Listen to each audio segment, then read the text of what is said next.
நடிகனுக்கும் தலைவனுக்கும் வித்தியாசம் தருதல கூட்டமே. இவன் தலைவனடா, இவன்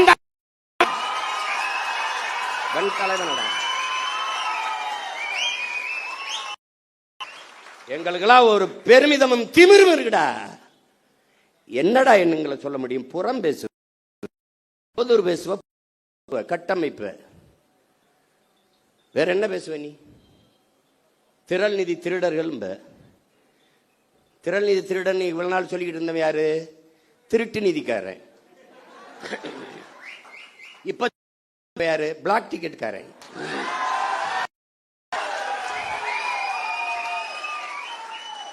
கள்ளச்சந்தையில திரைப்படம் பார்க்கிற அனுமதி அயோக்கிய பைய எங்களை திறன் நிதி திருடங்க.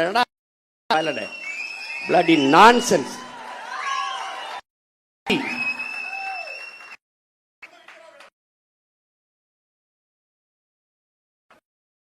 இந்த ஆட்டம் உங்க கையில் இருக்கு.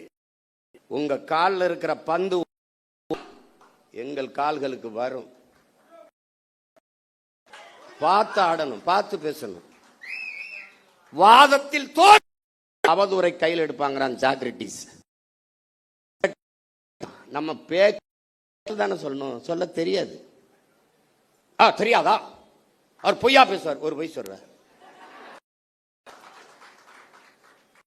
திறன் மக்கள் பெற முடியும். நீ வாக்கு என்ன கேட்ட?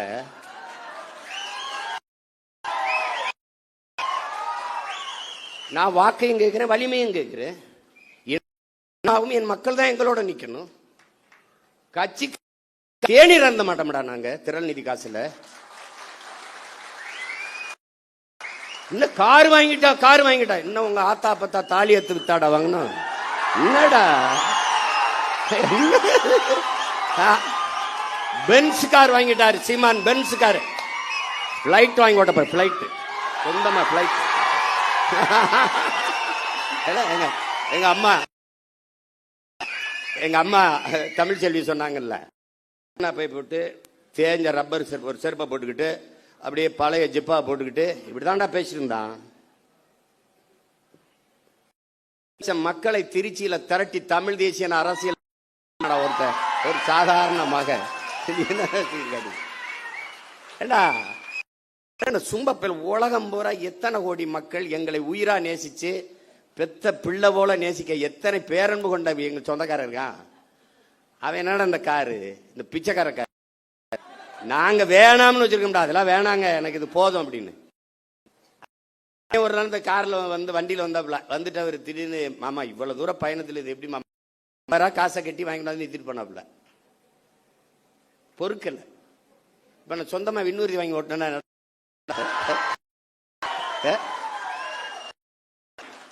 வைத்தியக்காரங்கள செத்து போங்கடா சொன்னேன். ஆனா என்னன்னு அப்படி பண்ண தம்பி, அவங்களுக்கு எதாவது பிடிக்கலையோ அதை திரும்ப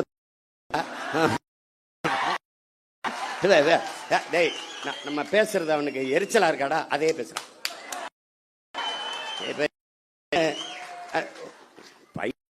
ஒரு காலத்துக்கு பாருங்க, இந்த உடையை பார்த்தீர்களா? பேசுவது தற்சார்பு, ஆனால் போடுறது இங்க தயாரிச்சதாண்டா பைத்தியக்காரப்பல தயாரிச்சதான். அவன் என்ன துறைக்கிட்ட சொன்னேன். அப்ப நம்ம ஒண்ணு செய்யும்னே, கோணி சாக்கில் ஒரு டவுசரை தச்சுக்கிட்டு அவன் என்னன்னா எங்களை பார்க்கும்போது நீங்கெல்லாம் கோமணம் கட்டிட்டு அலையாம நீ எதுக்கு இப்படிலாம் போட்டு தர்ற? டேய் டேய் உங்களை எல்லாம் வர டே இருங்கடா தம்பி, கொள்ள வெறியில இருக்கும் பார்த்துருது. புரியுதா புரியுதா? பேச எதிர்க்கிறார், எதிர்க்கட்டே எதிர்க்கலடா, களத்துக்கு என்ன நாங்க வரலடா. வந்தா என்னடா அவங்க சில கேள்விகள் ஏற்றுக்கொண்ட தலைமை என்பது எப்படிப்பட்ட உலக எங்கள் தலைவனை போல தலைவன் வாச்சிருக்க மாட்டான். என் தம்பி வெற்றிச்செலன் சொன்னான்ல, 3 தலைமுறை தன் இன விடுதலைக்கு களத்திலே நின்றவன் உலக வரலாற்றிலே எங்கள் தலைவன் தான்.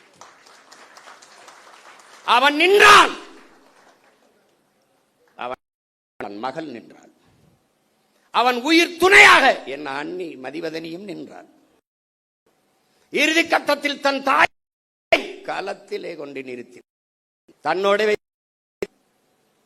மூன்று தலைமுறையின் பலியானது உலக வரலாற்றிலே என்னுயிர் தலைவன் பிரபாகரனும்.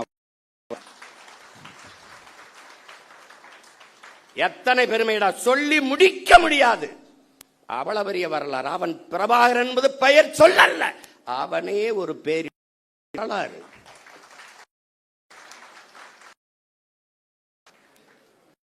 அவன் நாங்கள் ஏற்ற தத்துவமாகவே கற்பித்தவன் அல்ல, வாழ்ந்தவன்.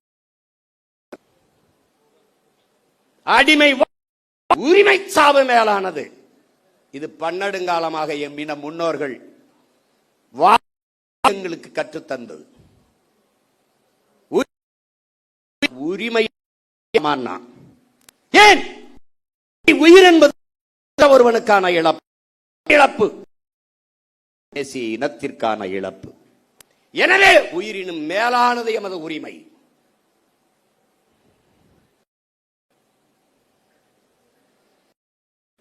வாழ்வதை விட மானத்தோடு சரணடைந்து வாழ்வதை விட சண்டையிட்டு சாவது மேலானது.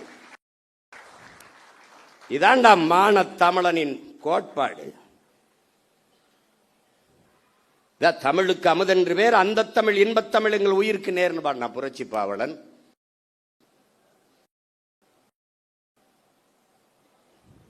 தமிழர் என்று ஒரு இனம் உண்டு, தனித்தே அவருக்கு ஒரு குணம் உண்டுன்னா எங்களுடைய தாத்தன் நாமக்கல் கெம்பிள்ளை. அன்பே அவர் அமிழ்தம் அவரது மொழியாம், அன்பே அவரது வழியாம்னு வந்தான். அமிழ்தம்னு ஏன் சொல்றா? இவனும் சொல்றான் அமுதென்று பேர். ஆனால் தமிழுக்கும் அமுதென்று பேர். அமிழ்தம் யாம், அன்பே அவரது வழியாம். தமிழ் என்று வேகமாக சொல்லிக் கொண்டே நீ போனால் அது தமிழ் தமிழ் தமிழ் என்று கேட்கும். தமிழ் தமிழ் என்று வேகம் போனால் அது அமிழ் அமிழ்து அமிழ்து அமிழ்து என்று. அதனால் அமுதென்று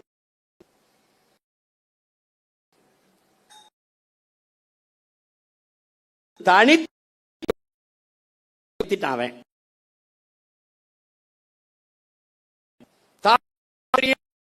அவருக்கு நாம் உயிர்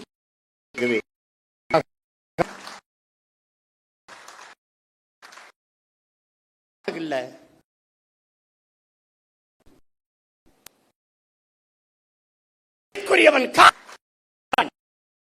தமிழன் நீ தமிழ்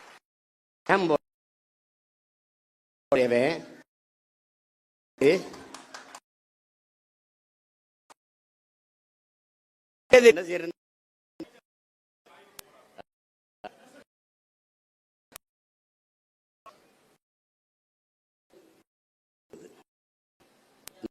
நமக்கு கை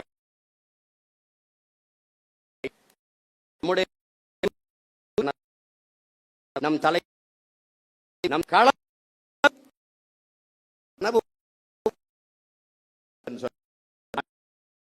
ஒன்று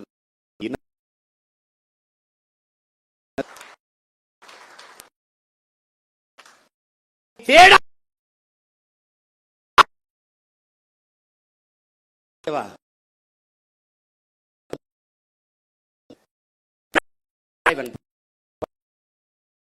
உருவாக்குங்க. ஆகிவிட்டது பாதை கடுமை ஒருபோதும்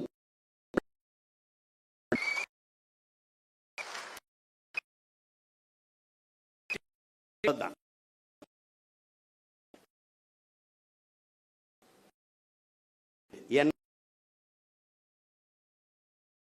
நான்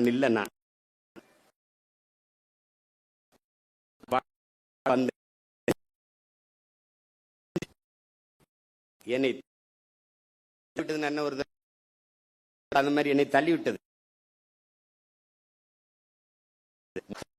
தமிழர் என்று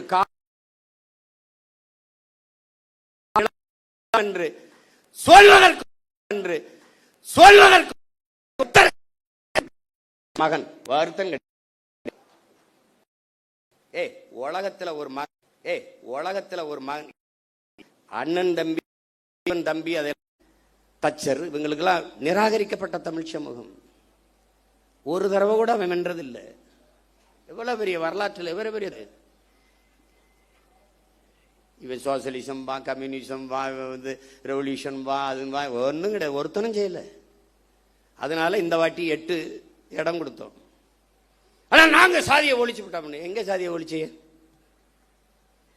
மாண்புமிகு தமிழக முதல்வர் ஜோசப் விஜய் அவர்கள் இத்தனை தொகுதி தமிழ்நாட்டில் இருக்கும்போது பெரம்பூர்ல ஏன் நின்றார்? ஊடகங்கள துண்டிக்காம போடணும்.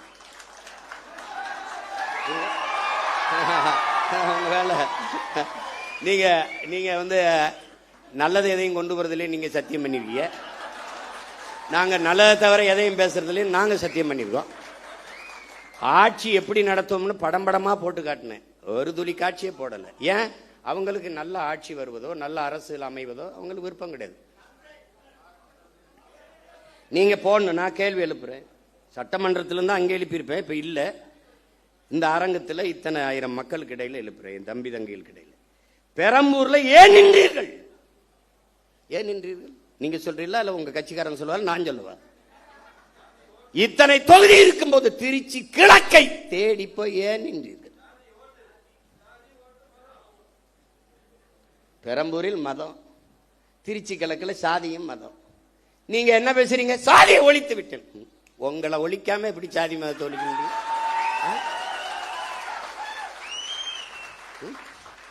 நடிக்கும் போது வராத ஜோசப்பு, அரசியல் வரும்போது ஜோசப்பு.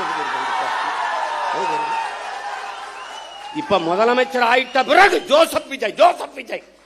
அந்த படங்களை திருப்பி ஜோசப் விஜய். ஏன் அந்த முதல் படத்தில் அறிமுகம் முகமது ஜோசப் விஜய் போடல? எப்படி எப்படி?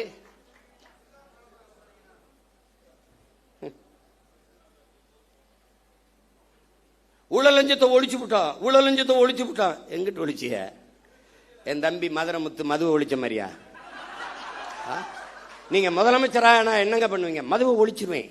எப்படி ஒழிப்பிய? இப்படி கேப்பீங்கன்னு தான் அந்த வரங்க ஒழிச்சு வச்சிருக்கீங்க அப்படின்னு ஒரு ஒழிச்சு வச்சுட்டு வரோம். வாய்கிட்ட ஒழிக்கிறது இல்ல. நீங்க பண்ற சேட்டை பாருங்களேன். போதைப் பொருள், போதைப் பொருள், போதைப் பொருள் ஒழிப்புக்கு ஒரு விழிப்புணர்வு தொடர் ஓட்டம். மாண்புமிகு முதல்வர் அவர்களே, ஓடி ஒழிக்கிறது இல்ல, போதைப் பொருளை தேடி ஒழிக்கணும். இப்ப ஓடுனீங்க ஓடுனீங்க ஓடுனீங்க முதல்ல 3 கிலோமீட்டர் ஓடுகிற ஒரே முதலமைச்சர் 12 கிலோமீட்டர் ஓடுவேன். ஓட விட என்னோட டேய், என் தம்பி பாலாட்ட கேளு. எல்லாரும் ஒய்எம்சிக்குள்ள ஓடுறான், ஒய்எம்சி சுத்தி ஓடுறான்டா கருவா பையன்பா. அப்படி போய் கேளுங்க. ஏய், இதெல்லாம் ஒரு பெருமை.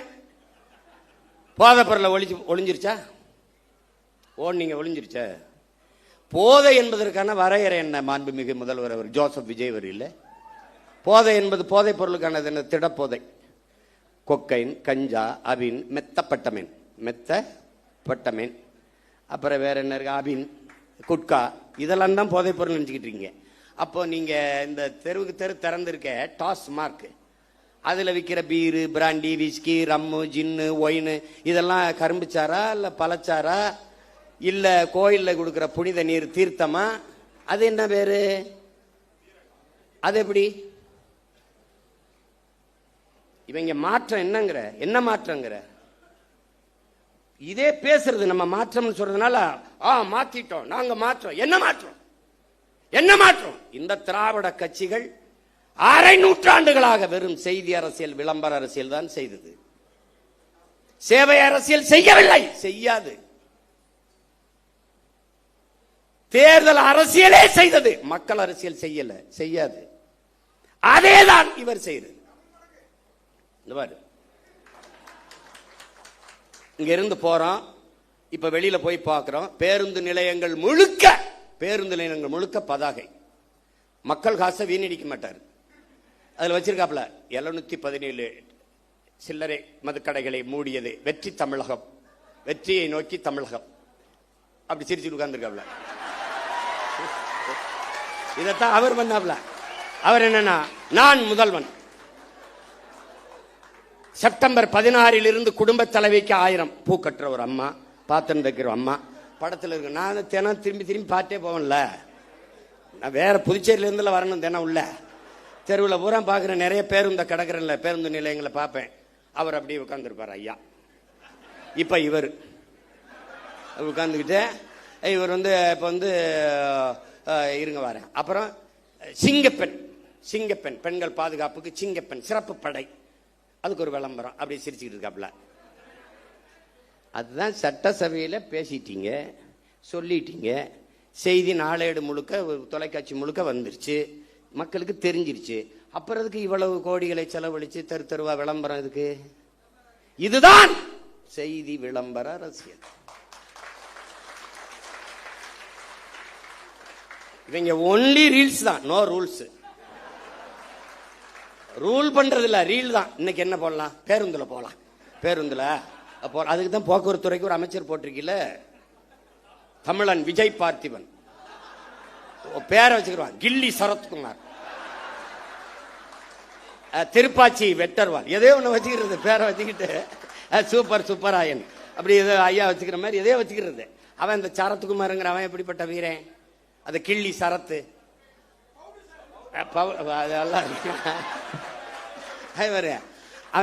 அவங்க சமாளிக்கிறாங்க. எல்லாத்தையும் சரி பண்ண நினைக்கிறாங்கடா. ஆமா தவறுங்க அப்படின்னு சொல்லி அதை திருத்திக்கிறது கிடையாது. தவறுதான், இனிமே இல்லை அப்படின்னு சொல்லணும்ல. விளையாட்டு போட்டி கிரிக்கெட் ஐபிஎல் பார்க்க போறாரு. சரி போறாரு, குழந்தைக்கு உடம்பு முடியல. எவனாவது நல்ல தகப்பன் உடம்பு முடியாத குழந்தைய தூக்கிட்டு, சின்ன குழந்தைய தூக்கிட்டு ஐபிஎல் பார்க்க போவானா? இவனுகிட்ட இவ்வளவு பெரிய பொறுப்பை கொடுக்குறிய அமைச்சர் பதவி, அவன் என்ன வெங்காயத்துல நிர்வாகம் பண்ணுவான்? ஒரு குழந்தைக்கு தகப்பனாக இருக்க தகுதியற்ற ஒருவனை எப்படா நீ மந்திரி ஆகுற? எப்படி மந்திரி ஆகுற? மாத்திரை கொடுக்க வேண்டிய நிலையில இருக்குது, உடல்நிலை சரியில்லை என்றால் வீட்டுல குழந்தைய வச்சு பார்த்துருக்கணும். அப்படியே நான் ஐபிஎல் பார்த்தா தான் உயிரோட இருக்கணும்னா வீட்டுல தொலைக்காட்சியில பாரு. அங்க கூட்டி கொண்டு போய் மாத்திரைய ஒரு இதுல வச்சு, அது எது கடன் அட்டையா, கடன் அட்டையில இப்படி நசுக்கிறாப்ல. பின்னாடி ஒரு பொம்பளை குழந்தை அழுது, உடம்பு முடியாத குழந்தைக்கு மாத்திரை நசுக்கா, பின்னாடி ஒரு பொம்பளை சிரித்தி அதை எவனா எடுத்திருக்கான். எடுத்துக்கிட்டு 500 ரூபாய் இதுக்கு கையில் வருது. மாத்திரை நசுக்கிறதுக்கு 500 ரூபாய்க்கு என்ன சம்பந்தம் இருக்கு? இந்த மாத்திரையை ஏன் நான் பொடியா நசுக்கிற? தண்ணியில போட்டு குழந்தைக்கு கொடுக்க. மாத்திரையை அப்படியே போட்டாலே கரைஞ்சிருமே, எதுக்கு நசுக்கிற? டேய், கேட்கறதுக்கு பதில் சொல்லணும். அதை விட்டு உன்னை தெரியாதா? அது தெரியுதுலடா. உங்களுக்கு முன்னாடியே 15 வருஷமா இங்க இருக்கா, என்னை தெரியாம எப்படி இருக்கும்? அது கேட்கறது. அது அவர் கொடுக்குறாரு, இப்படி நசுக்கி போடுறாப்ல. இப்ப வழக்கு போட்டு சீமான் கெடுத்து விட்டாப்ல. டேய், நாட்டே கெடுத்து வச்சிருக்காடா, நாட்டே கெடுத்து வச்சிருக்கீங்க நீங்க. காப்பாத்த போராடுறோம்டா. கேள்விதான்டா கேட்கிறோம். உங்களுக்கு எங்களுக்கு இருக்கிற வித்தியாசம்டா. மாண்புமிகு ஜோசப் விஜய் முதல்வர் அவர்களுக்கு முன்னாடி நிக்கிற சீமானுக்கு இருக்கிற வித்தியாசம் ஒண்ணுதான். இவன் என்ன செய்வான்னு கேள்வி. இவன் என்ன செய்வான்னா உண்மையை சொல்லுவான். கடன் இவ்வளவு இருக்கு, வட்டியே 1 லட்சம் கோடிக்கு மேல வருது, நம்ம இவ்வளவு சிரமம் இருக்கு, அதனால கொஞ்சம் பொறுங்க. இப்ப நான் சொல்றேன் பாரு, படித்து முடித்து விட்டு வேலை இல்லாத 70 லட்சம் இளைஞர் இருக்கான், கிட்டத்தட்ட 1 கோடி. இப்ப நான் என்ன செய்வேன்? பிரபாகரன் மகன் என்ன சொல்லுவேன்? காமராஜரனுடைய பெருந்தலைவனின் பேரை, வஉசியின் வாரிசு, தெய்வ திருமகன் முத்துராமலிங்க தேவரின் பேரன், தீரன் சின்னமலையின் வாரிசு, அயோத்தியாசர் ரெட்டமலை சீனிவாசனுடைய பேரன். நான் என்ன சொல்லுவேன்னு கேளு. சிங்காரவேலர் ஜீவானந்தத்தின் பேரன் என்ன சொல்வேன்னா, படித்து முடித்து விட்டு வேலை இல்லாத பட்டதாரிகளுக்கு, இளைஞர்களுக்கு வேலை தாரேன், அரசு வேலை தாரேன். அது எந்த வேலைன்னு கேட்காத, வேலை தர்றேன், உனக்கு வேலை தர்றேன். இது நான். நீங்கெல்லாம் வேலை இல்லாத இளைஞருக்கு 4000 தர்றேன். ஒரு தலைவன் என்பவன் நிலையான தீர்வை நோக்கி நகர்த்தணும்டா. அதான்டா கனவு, அதான் விஷன், அதான் ட்ரீம். ஒரு தொலைநோக்கு இருக்கணும். நான் வேலை தர்றேன். எப்படி தெரியும்? டாக்டர் இவ்வளவுதான்டா இருக்கு. அடே, ஐஏஎஸ் மொத்தம் 7500 இந்தியா முழுமைக்கு எவ்வளவு? 5800 300 இவ்வளவுதான்டா ஐஏஎஸ். ஐபிஎஸ் எவ்வளோடா? 7000. எவ்வளவுடா முதல்ல? எவ்வளோடா? ஒரு 7500 7800 8000 இருக்கும். இவ்வளவுதான். நான் எல்லாம் ஐபிஎஸ் சோறு அது எங்க ஆத்தா அப்பதான் ஊத்தணும். இப்ப நான் என்ன சொல்றேன், இந்த பணிகள் அப்படியே இருக்கட்டும். இதோடு ஆடு மாடு வளர்த்தல், நாட்டுக்கோழி வளர்த்தல், பட்டுப்பூச்சி வளர்த்தல், வேளாண்மை செய்தல், இதையெல்லாம் அரசு பணியாக மாற்றிவிட்டால் கூடுதலாக வேலை வாய்ப்பு வாழ்விடத்தில் கிடைக்கும். இப்ப உதாரணமா ஒரு சிக்கல் பாரு, இந்த கறிக்கோழிக்காரன் போராட்டம் நடத்துறதுக்கு தயாரா இருந்தான். ஏன்னா வெளியிலிருந்து வர்றவன் கூடுதலா இறைய கொடுத்து கொடுத்து எடைய கூட்டி தள்ளிடுறான். இங்க அது வரும்போதே எல்லாம் போய் இங்க நிற்கும் போது அங்க ஏத்துறதுல இருக்க இடம் இங்க இறக்கும் போது இருக்கல. நான் போராட்டம், நான் என்ன கேட்கிறேன், நீ என்ன மயத்துக்கு அங்க இருந்து ஏத்துற, நீ இங்க வளர்க்க வேண்டியதானே? அப்ப திங்கிறதுக்கு லக் பீஸ். அப்ப என்ன சொல்லணும்னா, இந்த பலகையை தேய்க்கிறதுக்கு எங்க ஒரு உப்பு காய்தான் வச்சிருப்பான். நீ தானே இந்த ஆடு மாடு வளர்க்கறது அவமானமா பேசினவன் தம்பி, இந்த வலையொலியில் இருக்கணும் குறிச்சு வச்சுக்கணும். தோற மகளே குறிச்சு வச்சுக்கணுமா? டே அவனை இவன் தாப்பா, கொண்டாப்பா நாக்க போடுற அங்கிட்டு இழுத்துக்கடா, நல்லா தேய்ச்சி இருட்டுக்குள்ள போட்டு ஒரு வாரம் அண்ணன் தண்ணி சோறு இல்லாம போட்டு உன்னை கொள்ளல பார்த்து நீ ஆடு மாடு போய் டேய் உனக்கு மேய்க்க வைக்க வந்தா வெள்ள போடா நாயே. சீனக்காரன் 1 லட்சம் ரூபாய் மாதம் சம்பளம், ஆடு மேய்க்க எனக்கு ஆட்கள் தேவை. என்னன்னா பல ஆயிரக்கணக்கில் விண்ணப்பிச்சுட்டான். நான் கேட்டேன், சீனாக்காரன் சொன்னா ரசிக்கிற, சீமான் சொன்னா சிரிக்கிறிய, ஏண்டா உனக்கு என்னடா பிரச்சனை? ஆள் தான் பிரச்சனை. இப்போ என் தம்பி துறை சொல்றான்ல, நானே யுவான் ஸ்வாங் மாதிரி கபான் சிங் ஃபிங்னு ஒரு பேரை வச்சுக்கிட்டு ஏதோ பேசியிருந்தேன்னு வச்சுக்கேன், என்னம்மா பேசுறான் யாவன், ஒரு கோட் போட்டுக்கணும். இல்லை வம்படியா நான் நீ, ஏன்னா அவர் கலட்டிட்டாரு, இப்போ நான் போடணும்னு இருக்கேன். ஏன் நீங்க தான் போடுவீங்களா, நாங்க போட மாட்டோமா? நம்ம என்ன அப்படி போட்டுருவோம். இங்க ஒரு டை ஒன்று கட்டிட்டு ஆமா, அவர் இங்க வச்சா பொட்டு, நான் இங்க வைக்க போறேன். இங்க வச்சு ஐயோ, நாங்க வாங்கி வந்த வாரம் தப்பா இருக்கு, ஒன்றும் பண்ண முடியாது. அவன் அப்படி. இப்ப தொலைநோக்குங்கிறது என்னன்னு இருக்குல்ல, எப்படி 6 சிலிண்டர் அன்னபூர்ணி சூப்பர் 6 எப்ப வரும்? 200 யூனிட் மின்சாரம் மாண்புமிகு முதல்வர் அவர்களே உங்ககிட்ட கேட்டது, இலவச மின்சாரம் என்று 200 அலகு மின்சாரத்தை கேட்டது யார்? கேட்டது யாருன்னு சொல்லு. கேட்டது யார்? கேட்டது யார்? ஒரு யூனிட் மின்சாரம் 5 ரூபா 50 காசுனா நீங்க ஒரு 3 ரூபாய்க்கு கொடுங்க மக்களுக்கு, கட்டுமான இவ்வளவு குறைச்சு கொடுக்குறேன் அப்படி சொல்லுங்க. இதுல இழக்கிற பணத்தை எப்படி ஈடுகட்டுவீங்க? முதல் கையெழுத்தே நீங்க 200 அலகு மின்சாரத்துக்கு கையெழுத்து போடுவீங்க. பிரபாகர மகன் சீமான் என்ன போடுவான்? அந்த முதல் கையெழுத்து அவன் முதலமைச்சராக கையெழுத்து போட்டுருவான். பிறகு என்ன போடுவான்? கல்வி ஒன்றுதான் சமூக மாற்றத்தை, சமூக முன்னேற்றத்தை ஏற்படுத்த கருவி என்கிறார் புரட்சியாளர் அண்ணல் அம்பேத்கர் அவர். தொட்டனை தூரும் மணற்கேணி மாந்தற்கு கற்றனை தூரும் அறிவு. ஒரு நாட்டை ஆளுகிற மன்னனுக்கு அந்த நாட்டின் எல்லையில் மட்டும்தான் செல்வாக்கு மதிப்பு, ஆனால் கற்றவனுக்கு சென்ற இடமெல்லாம் சிறப்பு என்கிறார். பிச்சை புகினும் கற்கை நன்றே என்கிறான் கொன்றை வேந்தனில் அதிவீர ராமபாண்டியன். கல்வியில் இருந்துதான் ஒரு சமூகம் மேம்படணும். அப்ப அறிவு மானிட உரிமை, கல்வி மானுட உரிமை. என்ன பேசுவேன்? கல்வி மானுட உரிமை, கொடுக்க வேண்டியது அரசின் கடமை. அதை கொடுக்காமல் இருப்பது மாபெரும் கொடுமை. இதை தகர்க்கிறது. அனைவருக்கும் சரியான சமமான கல்வி தமிழ்நாடு அரசு, தமிழ்நாட்டு அரசு கொடுக்குது. தமிழ் தேசிய அரசியல் கொடுக்குது. பிரபாகரன் மகன் சீமானின் அரசு கொடுக்குது. ஏழை பணக்காரன், உயர்ந்தவன் தாழ்ந்தவன் என்று பாகுபாடின்றி எல்லோருக்கும் சரியான சமமான கல்வி, கட்டணம் இல்லாத கல்வி. அந்த இலவசம்ங்கிற வார்த்தையே ஒழிக்கணும். கட்டணம் இல்லாது கொடுக்கிறோம். தனியார் பள்ளி கல்லூரியில் என்ன தரம் இருக்கிறது என்று என் பெற்றோர்களும் என் பிள்ளைகளும் நினைக்கிறார்களோ அதை தாண்டிய கல்வி. கல்வியில் தலை சிறந்த நாடு பின்லாந்து. 10 ஆண்டுகளில் எழுதி வை. 10 only 10 years. 10 years only 10 years back. திருப்பி ஒருத்தன் சொல்லுவான் பின்லாந்தில் இருந்து, உலகத்தின் தலை சிறந்த நாடு தமிழ்நாடு என்று. லீ குவான் யூ சொன்னா, Lee Kuan Yew only 10 years you make my hand in Singapore. என் கைகளில் கொடு. உலகம் 1000 ஆண்டுகள் கழிச்சு சிங்கப்பூரை புகழ்கிற உயரத்தில் நிறுத்திட்டான். லீ குவான் யூவால் சிங்கப்பூரில் முடிகிறது. பிரபாகரன் மகன் சீமானால் தமிழ்நாட்டில் முடியாதா? ஒரு இத்திரின் நாடு, இவ்வளவுதான் மக்கள் தொகை. ஒரு வளமும் இல்ல கடலை தவிர. எந்த வளம் இல்லை என் நிலத்துல. என்ன இல்ல? அறிவு வளமா, உடல் வளமா, இல்ல நில வளமா, மலை என்ன இல்ல? கொடுமடா. தஞ்சாவூர்ல இருந்து அரபு நாட்டுல ஒட்டகம் மேய்க்க போறானடா. கேவலம் உண்டாடா.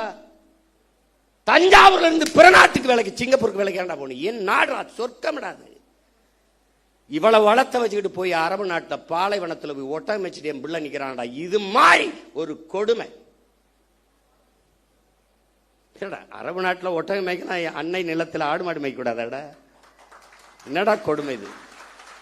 எங்களை ஆடு மாடு மேய்க்க சொல்ல, ஒன்னே மேய்க்க சொல்ல பரதேசி பிக்காலி பல, ஒன்னே நான் மேய்க்க சொல்லடா.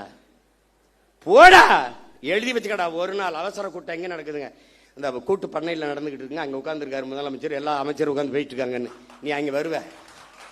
2000 ஏக்கர்ல பண்ணை இருக்கும், அங்க கூடாரம் இருக்கும். உட்காந்துக்கிட்டு அங்கே நாங்க வளர்த்த நாட்டுக்கோழி வந்துகிட்டு இருக்கேன். அங்க ஆட்டுக்கறி பிரியாணி போயிட்டு இருக்கோம், அதை சாப்பிட்டு இருப்பான். டேய், இதெல்லாம் நான் சாதிச்சு காட்டிட்டு சாகலைன்னா நான் பிரபாகரன் மகன்லடா.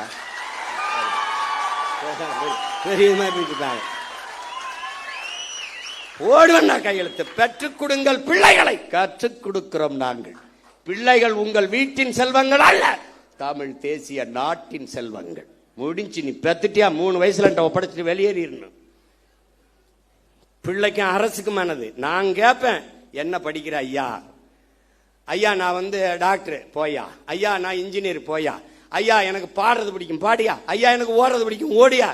அதுக்கு வரக்கூடாது, தொலைச்சு போடுவேன் உன்னை. ₹1 கல்வி கிடையாது. தொடக்க கல்வி முதல் ஆராய்ச்சி கல்வி வரை என் பிள்ளைக்கு தரமான கல்வி. ₹1 கட்டணம் இல்லாம. அப்படி போட்டியலா கையெழுத்து? 200 அலகு மின்சாரம் இலவசம்னு கையெழுத்து போட்டு ₹1000 கட்டினவன் 4000 கட்டிட்டு வீட்டில் அழுதுகிட்டு இருக்கான். இப்ப வலைவலி திருப்பினா 7000 கட்டு 17000 வந்துருக்கு. இதுல வீட்டுல 5 மணி நேரம் 6 மணி நேரம் மின்சாரம் இருக்கு, அதுக்கே இவ்வளவு கட்டணும். நம்ம வீட்டுல எல்லாம் இந்த மின் ஊக்கி வச்சு ஓட்டிக்கிட்டு இருக்கோம், கடப்பட கடப்படன்னு ஓட்டிக்கிட்டு இருக்குது. காலக்கொடுமை, காலக்கொடுமை. ஏதோ நடந்து போச்சு. எங்க ஊர்ல சொல்லுவான், பிச்சை எடுக்கிற மாதிரி கனவு கண்டா பெருமையா ஒருத்தட்டையும் சொல்ல முடியாது லட்சியமா அப்படின்னு. இவங்க போட்டாங்க. இப்ப இன்னும் கொஞ்ச நாள் கழிச்சு நாங்கள்லாம் டிவி கேக்கு போட்டோம், விசிலுக்கு போட்டோம்னு எவனும் சொல்ல மாட்டான். விசில முழுங்குனவன் எப்படி இருப்பான்? முழுங்கி. இப்ப நம்ம பயிலுக ஐயோ இங்க வீடு அடிக்கிறான் அப்படிலாம் அல்லாதீங்க, விசில் அடிக்க சரியாயிரும். அப்ப வைத்தியகர இது கரூர்ல உங்களுக்கு மனிதாபிமானம் இருக்கா? நீங்க இருக்கு. டேய், மனிதாபிமானத்தின் மொத்த உருவம்டா நாங்க. எங்களை பார்த்து பேசாதரா. கேட்கிற கேள்விக்கு பதில் சொல்லு. வேற்று நாட்டு ராணுவம், இன்னொரு நாட்டு ராணுவம், என் இனத்தின் பகை நாட்டின் ராணுவம் இலங்கை. அந்த ராணுவத்தால் 850 பேர் இந்த நாட்டின் குடிமகன், இந்திய நாட்டின் குடிமகன், சிட்டிசன் ஆஃப் இந்தியா, தமிழ் தேசியனத்தின் மகன் மகள். தங்கச்சி உட்கார விடுங்க, கொஞ்சம் இடம் கொடுங்க, உட்காருங்க. நீங்க தள்ளி வாப்பா, இங்கிட்டு தள்ளி வா, இங்கிட்டு தள்ளி வா. தங்க எங்க அம்மா கொஞ்சம் நகர்ந்து வாங்கம்மா, கொஞ்சம் இடம் கொடுங்க. தங்கச்சி இங்கிட்டு வாங்க, நல்லா இங்கிட்டு வாங்க. உட்காருங்க, அவ்வளவுதான், உட்காருங்க. ஒரு பழக்கத்தை நீங்க கத்துக்கணும். எவ்வளவு பெரிய ஆளா இருந்தாலும் நீங்க பெண்கள் வரும்போது எந்திரிச்சு இருக்கை கொடுத்துட்டு வெளியேறி. அப்ப ஒவ்வொரு தடவையும் நான் சொல்ற மாதிரி வச்சுக்கூடாது. இந்த கட்சிக்குன்னு நிறைய தகுதிகள் இருக்கு. பசினாலும் 10 நாள் கிடப்பேன், 15 நாள் 100 நாள் நடப்பேன். இங்க இருக்கணும். தன்னை முன்னிறுத்திக்கிறவன் இந்த கட்சிக்கு சரி வர மாட்டான். தான் பிறந்த மண்ணையும் இனத்தையும் எவன் முன்னிறுத்துறானோ அவன் தான் இந்த கட்சிக்கு தளபதியா இருக்க முடியும். போட்டு ஒவ்வொரு தடவையும் அண்ணனை பாடம் நடத்த வைக்க கூடாது. புதுசா நீங்க வந்திருக்கிறே தெரிஞ்சுக்கணும். யார் வந்தாலும் சரி, சின்ன குழந்தை வந்தாலும் பெண் பிள்ளைகள் வந்தா நீ உட்கார்தாயின்னு எந்திரிச்சு நின்னுக்கணும். அவன் தான் சரியான ஆண்மகன். நீ உட்கார்ந்துக்கிட்டு தங்கச்சி அம்மாவை நிக்க வச்சுக்கிட்டு இருந்தீங்கன்னா நீ தற்கொலையில பெரிய தற்கொலை ஆயிடுவா. பார்த்துக்க. பச்சை மட்டையை வேற ஆளுக்கு எடுக்க மாட்டேன், உனக்கு எடுத்து விட்டுருவேன். பார்த்துக்க. இப்போ 850 பேர் சுட்டுக் கொல்லப்பட்டிருக்கான். அவன் வாழ்வாதாரத்திற்காகத்தான் கடலுக்குள்ள மீன் பிடிக்க சென்றான். அவன் படகு பறிக்கப்பட்டிருக்கு, சிறைபிடிக்கப்பட்டிருக்கா, சித்தவதை செய்யப்பட்டிருக்கா, கொலை செய்யப்பட்டிருக்கா. இந்த செத்து பிணமா வந்தவன் வீட்டிற்கு எவ்வளவு பணம் உதவித்தொகையாக, ஊக்கத்தொகையாக, வாழ்வாதாரத்திற்கு கொடுக்கப்பட்டது? யாராவது ஒருத்தன் சொல்லு. எந்த அரசாக இருந்தாலும் யாராவது ஒருத்தன் சொல்லு கொடுக்கப்பட்டிருக்கா? இல்ல. அவன் குடும்பத்துக்கு வேற்று நாட்டு ராணுவத்தால் சுட்டுக் கொல்லப்பட்ட தன் நாட்டு குடிகளில் எவனுக்காவது ஒருத்தனுக்கு அரசு வேலை அவன் குடும்பத்தில் கொடுக்கப்பட்டிருக்கா? இல்லை. அப்ப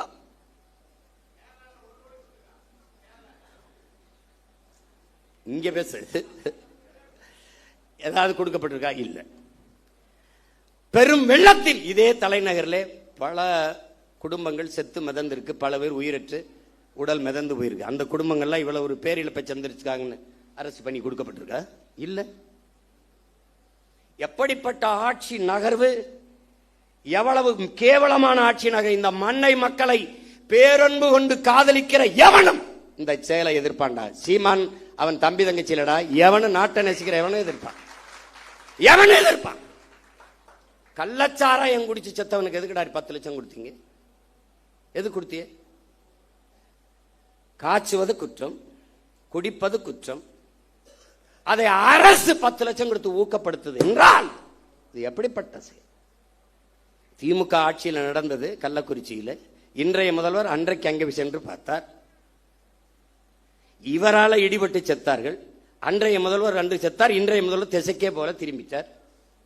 எப்படி நகர்த்துற நீ? என் நாட்டை எதை நோக்கி நகர்த்தி கொண்டு போற நீ? எந்த மாதிரி ஆட்சி முறை நிர்வாகம்? எப்படி?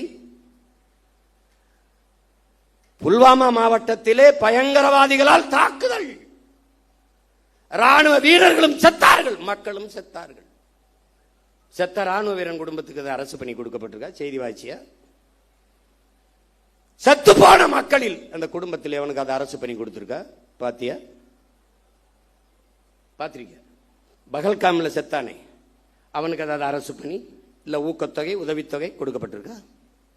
நாட்டின் பாதுகாப்புக்கு சென்று ராணுவத்தில் சேர்ந்து பணியாற்றி செத்து உயிரற்ற உடலாக இந்த மண்ணுக்கு திரும்பி வந்தவன் வீட்டிற்கு எத்தனை லட்ச ரூபாய்களை இந்த அரசுகள் கொடுத்திருக்கு ஊக்கத்தொகை அல்லது வாழ்நாள் உதவித்தொகை? சொல்லு. அவன் குடும்பத்தில் ஒருவனுக்கு அரசு வேலை, ஏதாவது செய்தி சொல்லு, சொல்லு. அரசு விழா அல்லது சுதந்திர தின விழா அல்லது ஒரு பெரிய அரசு நிகழ்வு, ஒரு பட்டமளிப்பு விழாவிலே நெரிசல்ல சிக்கிட்டாங்க, அந்த குடும்பங்கள் இழந்துருச்சு தெரியாம. அப்படி ஒரு விபத்து இல்லையே இது. நீங்கள் அன்று ஒரு நடிகர், மாண்புமிகு ஜோசப் விஜய் அவர்களே, இன்றைய முதல்வர்களே, அன்று நீங்கள் ஒரு நடிகர். உங்களை பார்க்க வந்தார்கள், நடிகரை பார்க்க வந்த நெரிசல். நீங்க வரலைன்னா கூட்டம் இல்லை, கூட்டம் இல்லை, நெரிசல் இல்லை. நெரிசல் இல்லை என்றால் அங்கே மரணம் இல்லை. அது ஒரு விபத்து. விபத்திற்கு காரணம் நீங்கள். நீங்க உண்மையிலேயே நீங்க தாய் முகாம்பிக்கு போறது, அப்புறம் தேவாலயத்தில் முட்டிக்கால் போட்டு நடந்தது, இதெல்லாம் உண்மையிலேயே சத்தியம்னா மனச்சான்று தொட்டு சொல்லுங்க. காரணம் நீங்களா? இல்லை. பழி போட்டார்கள், பழி போட்டார்கள். எத்தனை கருவி படம் எடுத்துக்கிட்டு இருந்தது? எத்தனை மேலே பறந்து கருவிகள், ட்ரோன், அந்த கருவி படம் எடுத்துக்கிட்டு இருந்தது. எல்லாரும் கீழே நின்னாங்க. மேல நின்று பேசின ஆள் யாரு? நீங்க. டாப்பாங்கில் வீடுகளே மேல இருந்து கழுகு பார்வையில் மக்களை பார்த்து கொண்டிருந்த ஆள் யாரு? நீங்க. அப்ப எவன் அங்க ஒரு இடத்துல 10 பேர் புகுந்தா அந்த இடத்துல சலசலப்பு ஏற்படுமே, அப்ப நீங்க ஏன் நிறுத்தல பேச்ச? அங்க என்னன்னு பாருங்கன்னு ஏன் சொல்லல? ஏன் சொல்லல? பாதி பேசிட்டு முங்குது காதுக்குள்ள வந்து இன்றைய பொதுப்பணித்துறை அமைச்சர் மாண்புமிகு ஆதவ அர்ஜுனா அவர்கள் உங்கள் காதுக்குள்ள வந்து சொன்னாரு. என்ன சொன்னார்? ஒரு தடவை எங்களுக்கு சொல்லுங்க. 3 முறை இந்திய புலனாய்வுத்துறை உங்களை வர சொல்லி விசாரிச்சிருக்கு. விசாரிச்சிச்சுல? அதுகிட்ட கேட்க முடியாது என்ன கேள்வி கேட்டா என்ன பதில் சொன்னாருன்னு. நீங்க சொல்லுங்க. என்ன கேள்வியை முன்வைத்தார்கள், நீங்கள் சொன்ன பதில் என்ன? எங்களுக்கு சொல்லுங்க,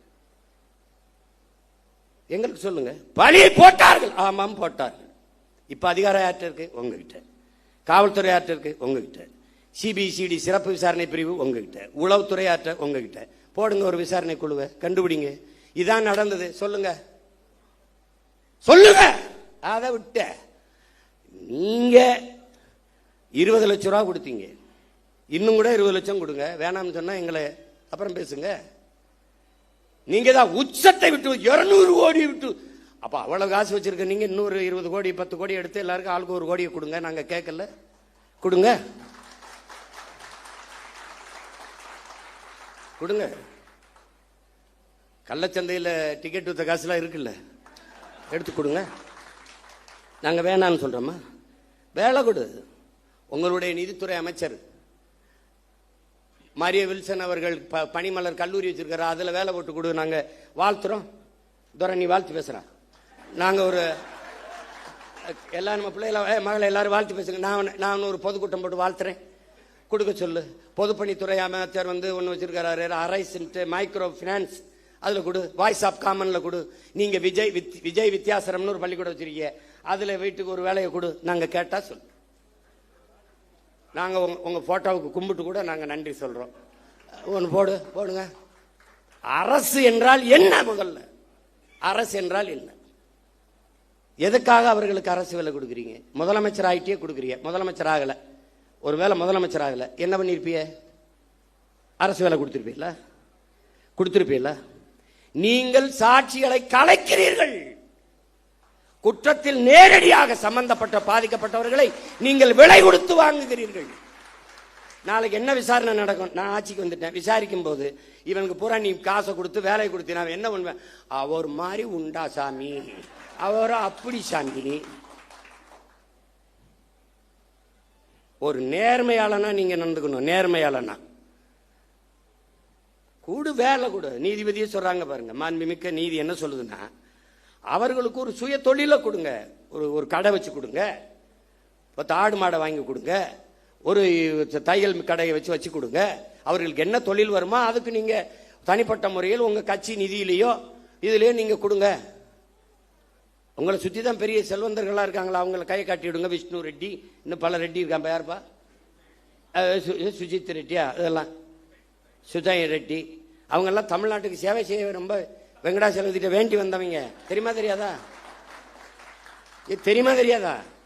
பல காலம் தவம் இருந்து வேண்டி ஆந்திராவில இருந்து தமிழ்நாட்டை எப்படியாவது நாங்க நல்லது பண்ணி தீர்வு.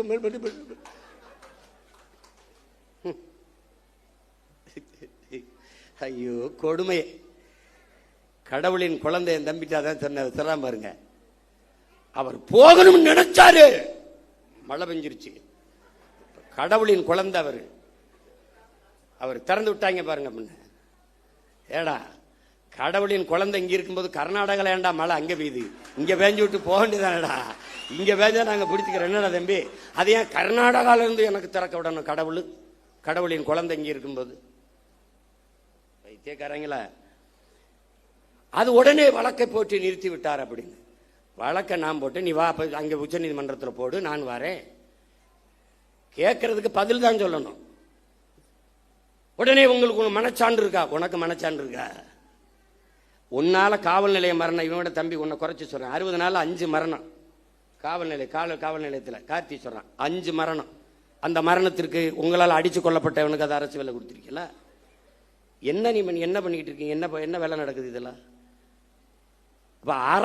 அரசு பணி என்பதற்கு மதிப்பு எவ்வளவு? இவ்வளவுதானா? இவ்வளவுதான். குடிச்சு செத்தா அரசு வேலை, நடிக்கிறவரை பார்க்க வந்து செத்தா அரசு வேலை, அப்ப படிச்சா தெருவில் நின்று கத்த வேண்டியதான் வேலை. இதானா? அப்ப தமிழ்நாடு தேர்வாணையத்தில் தேர்வு எழுதி தேர்ச்சி பெற்று வேலைக்காக பல லட்சம் பேர் காத்திருக்கானே, அவன் யாரு? ஆசிரியர் தேர்ச்சி பெற்று தேர்வில் தேர்ச்சி பெற்று பணி நியமனத்திற்காக காத்திருக்கானே, அவனுக்கு என்ன நிலைமை? பகுதி நேர ஆசிரியர் பணி நிரந்தரத்திற்காக காத்திருக்கானே, அவனுக்கு என்ன நிலைமை? 400 பேர் பொறியியல் படித்த பட்டதாரி வாயில் காவலர் வேலைக்கு விண்ணப்பிச்சு நிற்கிறானே, அவன் நிலைமை? எம்எஸ்சி எம்பிஏ படிச்சுட்டு டாஸ்மார்க்ல வெறும் 7,500 ரூபாய்க்கு சாராயம் ஊத்தி கொடுக்கறானே, அவன் நிலைமை? அப்ப அரசுக்கு மரியாதை என்ன? அரசுனா என்ன? அதுக்கு என்ன மரியாதை இருக்கு? அப்ப எந்த லெவலுக்கும் எனக்கு ஓட்டு போடு போடாது போ. ஒருத்தங்க கரூர் எப்படி நீ ஓட்டு கேட்டு வருவ? இப்படித்தான்டா வருவேன், இப்படித்தான் வருவேன். இல்ல இதுக்கு முன்னாடி என்ன போட்டு புடிங்கிட்டியா 2-3? போடாடே போட. ஏன் போட்டோம்னு தெரியாது, எதுக்கு போட்டோம்னு தெரியாது. இந்த திராவிட கட்சிகளின் தீமை இப்படி விளைஞ்சு நிக்குது. அரசியலை கற்பிக்கல, அரசியல்னா என்னன்னு தெரியல, படிப்பிக்கல. எந்த மாநிலத்தில் சினிமா இல்ல, எந்த மாநிலத்தில் திரைப்படம் இல்ல? கேரளாவில் இல்லையா? மேற்கு வங்கத்தில் இல்லையா? இல்ல எங்க இல்ல? மகாராஷ்டிரா இல்லையா? என்ன சல்மான் கான் ஷாருக் கானை விட நடிகன், மம்முட்டி மோகன்லாலை விட நடிகன். அவன் நடிகனா பார்ப்பான், தலைவனா பார்ப்பான். பிரேம் நசீர் பெரிய நட்சத்திரம்டா, 500 படம் நடிச்சவரா, ஆசியாலே 500 படம் நடிச்ச கலைஞன். காங்கிரஸ் கட்சியில் இருக்காரு, மேடையில் பேசிட்டு இருக்காரு. ஒருத்தர் எந்திரிச்சு கட்டப்படி குடிச்சிட்டு உட்கார சொல்ல பண்ண. ஒருத்தர் அவர் எவ்வளவு பெரிய நடிகர் தெரியுமா? அதான் சொல்றேன். அதனாலதான் சொல்றேன், அவரை உட்கார சொல்ல, அவரை பேச சொல்லுட்டான். இங்க என்ன வேலை புரியுதா அவனுக்கு? அவர் பெரிய நடிகர், அதனாலதான் சொல்றேன், அவரை இருக்க சொல்லி இவரை பேச சொல்லுட்டான். இவங்க எங்க ஆரம்பிச்சாங்க தெரியுமில்ல? பள்ளி கல்லூரிகளில் அரசியல் பேசக்கூடாதுன்னு தடையை போட்டவன் சினிமாவை பேசக்கூடாதுன்னு தடையை போடல.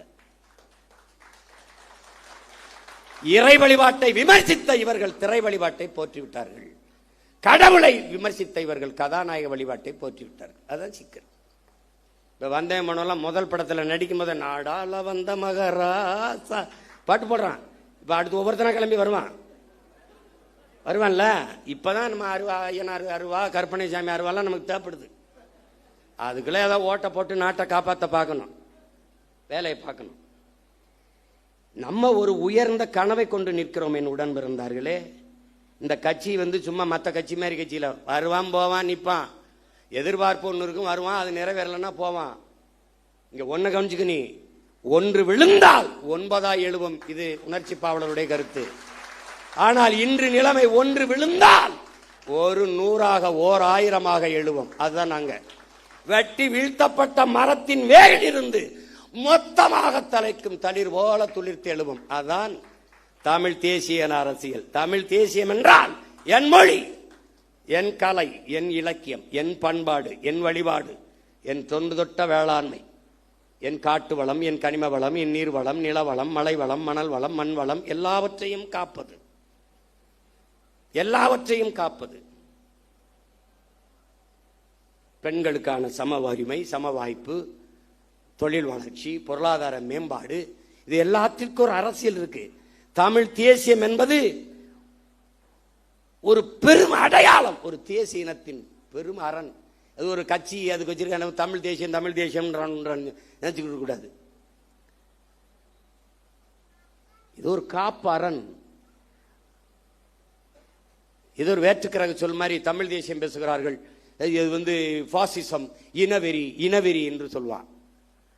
நாம பேசுறது இன உரிமை அரசியல். அதை எவன் எதிர்க்கிறானோ அவன் தான் இனவெறி அரசியல் பண்றான். நாம பேசுறது இன உரிமை, இன உரிமை அரசியல். இல்லைன்னா 151 இடத்துல மருத்துவ படிப்புல மேல் படிப்புக்கு இருக்கிற 151 இடத்தை பறி கொடுத்துட்டு இந்த அரசு நிக்குது. நமக்கு அறிக்கை கொடுத்தா அதுக்கு நம்மளை திட்டுது. அப்ப எப்படி? அது எங்க ஐயா பொதுச் செயலாளர் சொல்ற மாதிரி இந்த மேடை அரசியலுக்கு இதுக்கான மேடை அல்ல. அதுக்கு இன்னும் காலம் இருக்கு. நாங்க காத்திருக்கோம். ஏன்னா எங்க ஐயா எங்களுக்கு பாடிவிட்டு போயிருக்கான், மிகுதியான் மிக்கவை செய்தாரை தான் தம் தகுதியால் வென்று விடல்ங்கிறான். இந்த மாதிரி ஆளுகள்லாம் வருவான். எந்த மாதிரி இப்ப வந்திருக்காங்களே இந்த மாதிரி ஆளுகள். எப்படி? இவன்லாம் யாரு? கோட்டு படத்துக்கு பிளாக்ல டிக்கெட் வித்தவே ஜனநாயகன் வரும்போது அமைச்சரவையில் மந்திரியா இருக்கான். இது என்ன மாற்றம்? ரெவல்யூஷன்ல வருது. இதெல்லாம் ரெவல்யூஷன் வருது. இவங்க வரும்போதெல்லாம் அரசியல் புரட்சின்னு வருவான், பொலிட்டிக்கல் ரெவல்யூஷன் வருவான், அப்புறம் பொலிட்டிக்கல் பிசினஸ் ஆயிரும், பொலிட்டிக்கல் சர்வீஸ் வருவான், பொலிட்டிக்கல் பிசினஸ் ஆயிரும். இப்ப பூரா பொலிட்டிக்கல் பிசினஸ் தான். இவன் சொல்லிக்கிட்டு இருக்கான் ஊழல் இல்ல ஊழல் இல்லைன்னு எல்லாரும் பேசிட்டு இருக்கிறாங்க. ஊழல் இல்லை, லஞ்சம் இல்லை, அரசு அலுவலகங்களுக்கு போங்கள். அரசு அலுவலகங்களுக்கு ஒரு தலைவன் லஞ்சம் கேட்டால், மக்கள்கிட்ட லஞ்சம் கேட்டால் அந்த அதிகாரி உடனடியாக சஸ்பெண்ட் பண்ண மாட்டேன், ஸ்பாட் டிஸ்மிஸ் பண்ணுவேன்னு சொல்ல முடியல. பணி இடைநீக்கம் அல்ல, நிரந்தர பணி நீக்கம் சொல்ல முடியல. மக்களை நீங்கள் கொடுக்காதீர்கள், அவன் கொடுக்கலாம், அடுத்த கொடுத்து வேலை சாதிச்சுட்டு போயிடுவான். வாங்க கூடாது அப்படின்னு சொல்ல முடியல. கொடுக்காதீங்க. உங்க மகன் அவன் சொல்லுவான், எனக்கு அவர் தான் மகன், நீ கொடுத்தா தான் எழுத்து போடுவேன். யாரு? ஐயோ கொடுமை. என்ன செய்யணும்னு தெரியல. பெக்டல்னு ஒரு நிறுவனம், அவன் பொலிவியால வந்து கொச்சப்பம்பான்னு ஒரு நதியில வந்து, உங்களுக்கு தெரியாத படிக்கணும், நீர் எழுத்துங்கிற புத்தகத்தை எல்லாம் என் பிள்ளைகள்லாம் படிக்கணும். ஐயா நக்கீரன் எழுதுனது முதல்ல எழுதியிருப்பார், முதல் பக்கத்திலே வருது, ரொம்ப உள்ள போக வேண்டியதில்லை. அவன் உலக வங்கியில 250 கோடி கடனை வாங்குறான் பொலிவியா. அந்த கடனுக்கு ஈடா வந்து அந்த கொச்சப்பம்பா நதி எந்த குடுன்னு ஒரு முதலாளியை கை காட்டுறான்.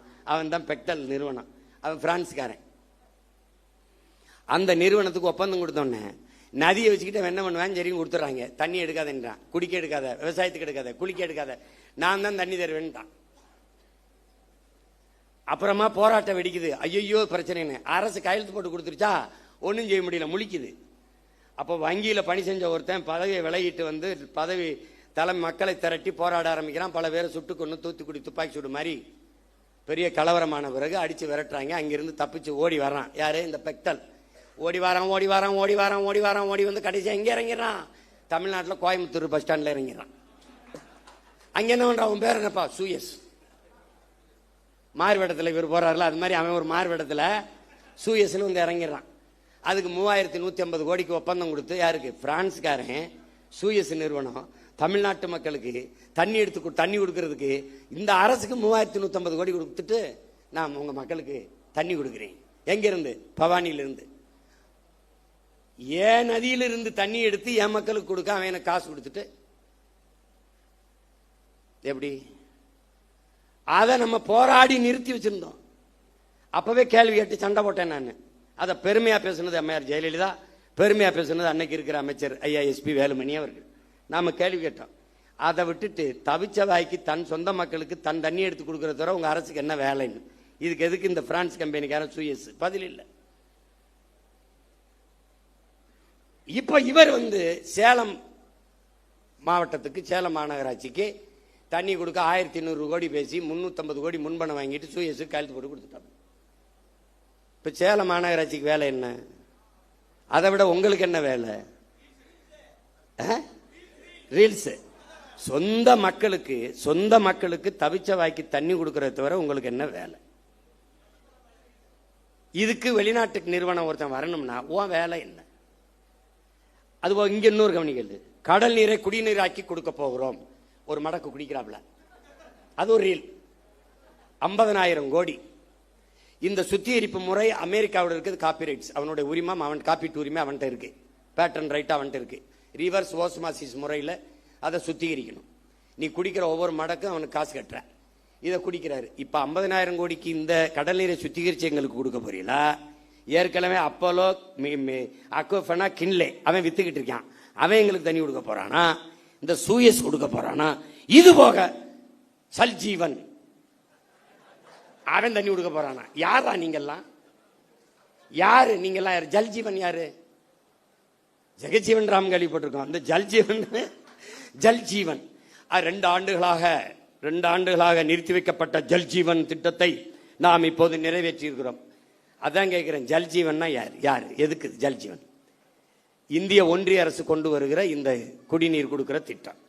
எங்கிருந்து தண்ணி? டெல்லியில இருந்தே வருமா? எங்கிருந்து எடுப்பான்? ஜல்ஜீவனை எங்கிருந்து எடுப்பான்? என் மண்ணில இருந்து.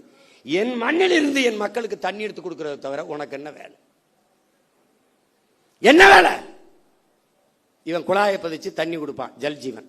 தமிழ்நாட்டு மக்களுக்கு தவிச்ச வாய்க்கு தாகத்துக்கு தண்ணி கொடுக்க வேண்டும் என்கிற தாகத்தோடு இருக்கிற இந்திய ஒன்றிய அரசு அதே தமிழ்நாட்டு மக்களுக்கு நதியில் இருக்கிற நியாயமான உரிய நதி நீரை பெற்றுத்தர முன்வராதது ஏன் என்ற கேள்வியை நீங்க எழுப்பல.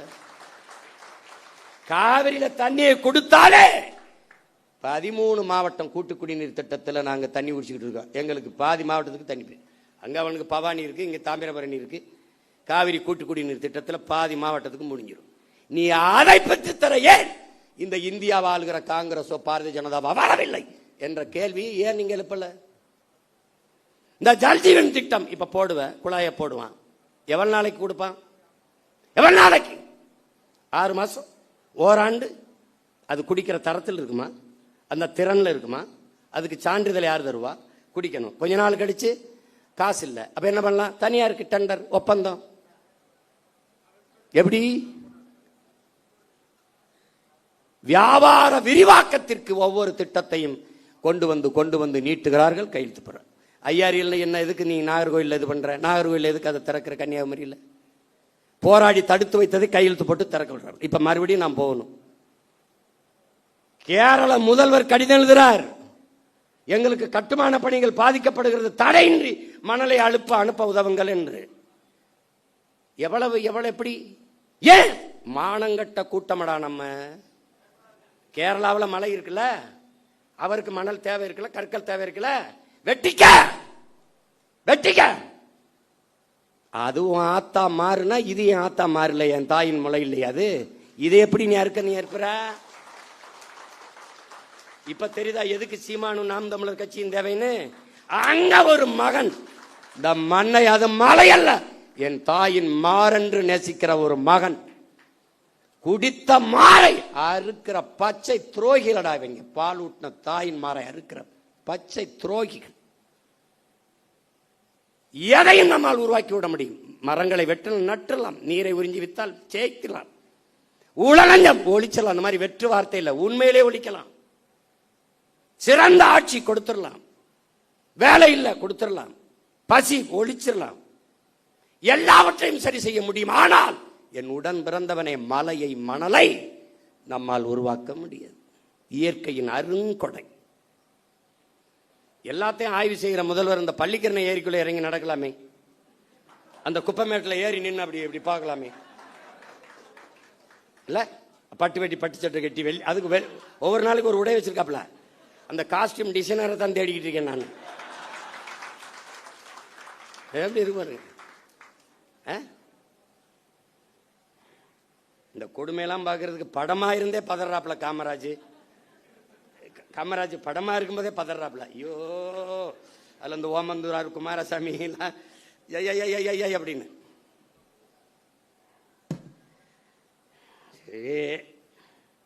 நமக்கு ஒண்ணுதான் இருக்குது, நீ எதை பத்தியும் கவலைப்படாத. களமும் காலமும் நம்ம கையில தான் இருக்குது.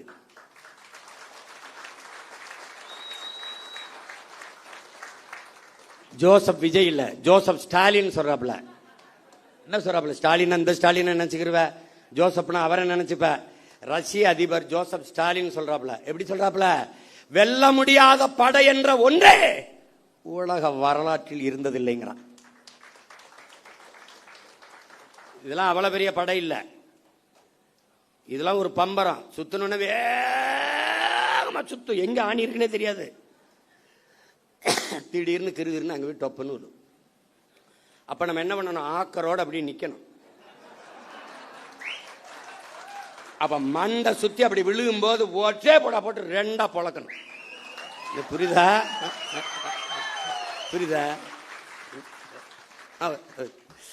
இருக்குப்ப இடைத்தேர்தலை எப்ப வைப்பாங்கன்னு நானும் வெறியோட தான்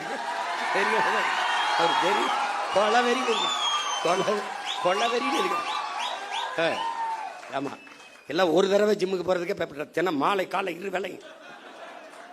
அவன் அந்த பயிற்சியாளர் மாட்டுக்கறி கோழி வேணாம், என்னதான் சாப்பிட? ஐயோ மாட்டுக்கறி மசூல் பில்ட் பண்ண தானே இது பண்ண போட்டு என்னையா பெரிய கொடுமையா இருக்கு. படாத பாடு பட்டுக்கிட்டு இருக்கேன், கொலவெறியா இருக்கு. ஒவ்வொரு தடவையும் பண்ணும்போது இவ்வளவு கஷ்டப்பட்டு எனக்கு கராத்தை பயிற்சி கொடுக்கும்போது இந்த நின்றுக்கிட்டு 100 பஞ்சடிமா அப்ப அடிச்சுக்கிட்டே இருக்கும்போது இப்படிலாம் கத்துக்கிட்டு போய் ஒருத்தனை அடிக்கணுமான்னு ஒரு கோபம்லாம் தணிஞ்சிடும். இவ்வளவு கஷ்டப்பட்டு பயிற்சி எடுத்து இந்த வேணை போய் அடிக்கிறதா அப்படின்னு அது மாதிரி வெறியாகிட்டு இருக்கு. பார்த்து என்ன பண்றேன்னு எனக்கே தெரியாது. உங்களுக்கு புதிதாக இந்த படையில் இணைகிற நீங்கள் கட்சி தொண்டன் என்பதை மறந்துடணும். நீங்க ஒரு கட்சியில இணையல, நம்மெல்லாம் இணைந்து தமிழ் தேசினத்திற்கென்று ஒரு அரசியல் படையை உருவாக்குகிறோம்.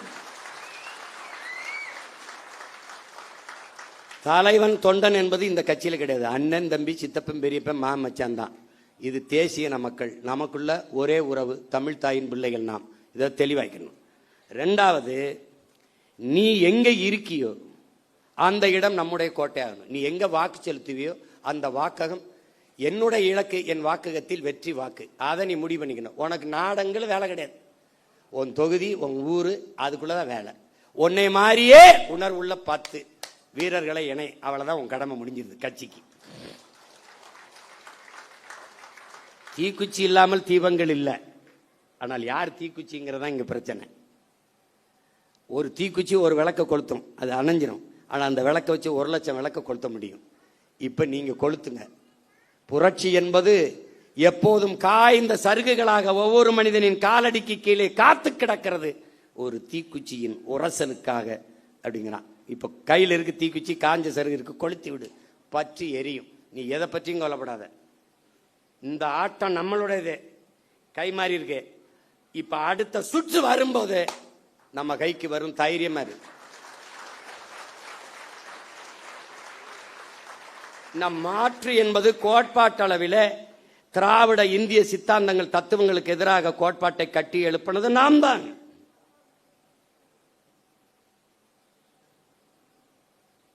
அது விளைந்த அறுவடைக்கு வருகிற போது வேற ஒரு கையில பலன் போயிடுச்சு.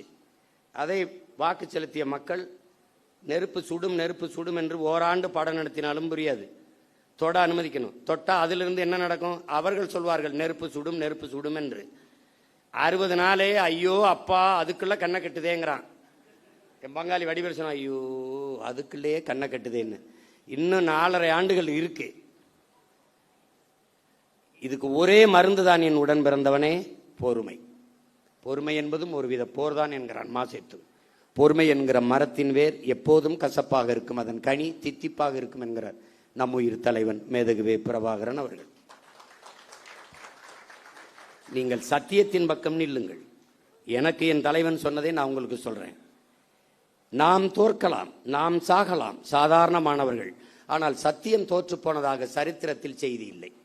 நாம் சத்தியத்தின் பக்கம் நிற்கிற சத்தியத்தின் மக்கள் உறுதியாக ஒரு நாள் வெல்லுவோம். அப்படிதான் நடக்கும். இது ஒரு விபத்து நடந்திருக்கு, விபத்தே விதியாயிராது. அதனால இதுக்கு கொடுக்க வேண்டியது கொஞ்சம் காலத்தை நம்ம விலையா கொடுக்கணும், கொஞ்சம் பொறுமையா இருக்கணும். ஆனால் மக்களோடு மக்களுக்காக நிற்கணும். மக்கள் மீது நமக்கு வருத்தம் இருக்கு அப்படிங்கிறதுக்காக அவங்க பிரச்சனைக்கெல்லாம் போகாம இருக்கக்கூடாது. ரத்தமா கொடு, பிரச்சனையா போய் நில்லு, போராட்டமா போய் பக்கத்துல நில்லு, கவலையா தோல் கொடு, கண்ணீராய் துடைத்து விடு, அவங்க கூட நில்லு. ஏன் நீ அவன்கிட்ட இருந்தா அவனுக்காக வந்திருக்க. உன்னை கேவலப்படுத்துறானா இகழ்கிறானா நீ புகழ். ஒன்ன நான் யார் தெரியுமாடா அப்படின்னு. பிரபாகரன் ஒழிக என்று ஒருவன் ஒருமுறை சொன்னால் பிரபாகரன் வாழ்க என்று நீ 1000 முறை சொல்லு.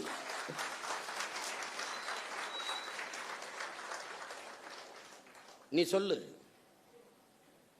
நம்ம வந்த பிறகுதான் இன்னைக்கு பொதுக்கூட்டத்தை எப்படி நடத்தணும்னே மற்ற கட்சிகள் கத்துக்கிட்டு செய்து பாக்குறீல்ல. எந்த கட்சி வந்தாலும் நாம் தமிழர் கட்சியை கொடையில பாராட்டுவதற்கு காரணம் நாம் ஒரு முடிவெடுத்தோம். சாதிக்கு ரத்த வெறி உண்டு, ரத்தத்திற்கு சாதி வெறி கிடையாது. எவனும் மருத்துவமனையில் போய் இந்த சாதி ரத்தம் இருந்தா எனக்கு ஏத்துங்கன்னு சொல்றதில்ல, ரத்தம் கொடுங்க தான். அது எவன் ரத்தமா இருந்தான்னு. அதனாலதான் நாம் ரத்தம் சிந்தி நம் இன விடுதலைக்கு போராடியதாலேயே ரத்தத்தை கொடையாக கொடுத்தோம், உறுப்புகளை கொடையாக கொடுக்கிற வழக்கத்தை தொடர்ந்து செய்து வருகிறோம். எத்தனை ஆயிரக்கணக்கான மரக்கண்டுகளை இந்த மண்ணில் நட்டு வளர்த்திருக்கிறோம். இதெல்லாம் நாம் பெருமை பேசுவதற்கல்ல, பிறவி கடமை. அதனால் நாம் செய்கிறோம். அதை புரிந்துக்கணும். இந்த படையில இணைக்கும் போது நீ ஒரு பகத்சிங், இளைய புரட்சியாளன் பகத்சிங் அவனை உருவகப்படுத்திக்க. நீ திலீபனை போல ஒரு வீர போராளியை போல உன்னை நீ உருவகப்படுத்திக்க. சாதாரணமா நின்று வாழ்க ஒழிக கோஷம் போறது இங்க பழக்கம் இல்லை. வாழ்க தமிழ் தாய், வாழ்க தலைவர் பிரபாகரன், இப்படிதான் நீ பேசி கத்துக்கணும். மற்ற கட்சிகள் மாதிரி நாம் தமிழர் நாம் தமிழர் டிவிக்கிற வேலையெல்லாம் நிறுத்திடணும். இங்க அந்த வேலை கிடையாது, புரியுதா? அதெல்லாம் கிடையவே கிடையாது. வாழ்கவென்றால் தமிழ் தாய் வாழ்க, தலைவர் பிரபாகரன் வாழ்க. முழக்கம்னா அப்படிதான் போகணும். இங்க ராணுவ கட்டுப்பாடு இருக்கணும், ஒழுங்கு இருக்கணும். அண்ணன் வரும்போது முன்னாடி நின்றுக்கிட்டு கையில வண்டியில போயிட்டு இப்படி கை காட்டுறது போக்குவரத்து காவலர் வேலை உனக்கு கொடுக்கப்படல. நீ பேசாம போகணும். நான் பாட்டுக்கு வருவேன். நீ எழுதி வை, அண்ணன் முதலமைச்சர் ஆயிட்டா ஒரு வண்டி ஓடாது, என் வண்டியில தான் வருவேன். நான் பாட்டுக்கு வருவேன், நிறுத்தத்தில் நிற்பேன், போவேன். இந்த மாதிரி கான்வாய் வருது, புரோட்டோக்கால், ஆட்டுக்கால், பாயாலாம் கிடையாது. போய நீ போய, நான் வருவேன். போய எனக்கே பாதுகாப்பு, நாட்டுக்கு நே பாதுகாப்பு. நான் தான் நாட்டுக்கே பாதுகாப்பு. போய அவர் அங்கிருந்து கிளம்புறதுக்கு ஒரு 2 மணி நேரத்துக்கு முன்னாடி சாலையில் எங்களை நிறுத்திடுறாங்க, குறுக்க கயிறை கட்டி. அண்ணன் வந்தோடனே இந்த போலீஸ் எல்லாம் பாவம் பார்த்து திரும்பிக்கிறது, ஏதாவது கேட்பாரோன்ட்டு.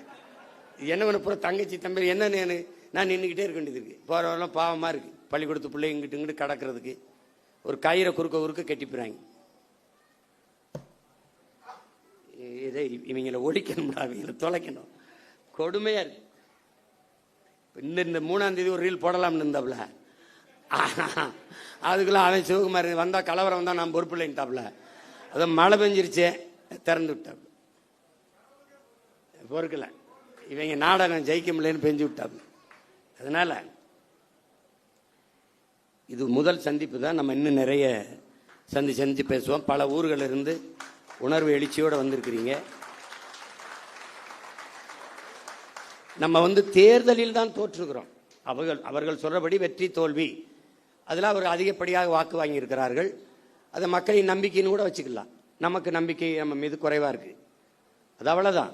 இந்த தடவை நம்பிக்கை இல்லாத அடுத்த தடவை இந்த பிள்ளைகளுக்கு வாய்ப்பு கொடுக்கலாம்ங்கிற எண்ணம் வர நம்மளால வைக்க முடியும். நம்பிக்கையோடு களத்தில் நில்லுங்கள். ஒண்ணுதான் உங்கள் அண்ணன் உங்களுக்கு சொல்லுவேன், நீங்கள் இந்த மண்ணுக்கும் மக்களுக்கும் இந்த மொழிக்கும் இனத்திற்கும் உண்மையாக இருங்கள். நான் உங்களுக்கு உயிராக இருப்பேன் என்கிற உறுதியை உங்கள் அண்ணன் தருகிறேன்.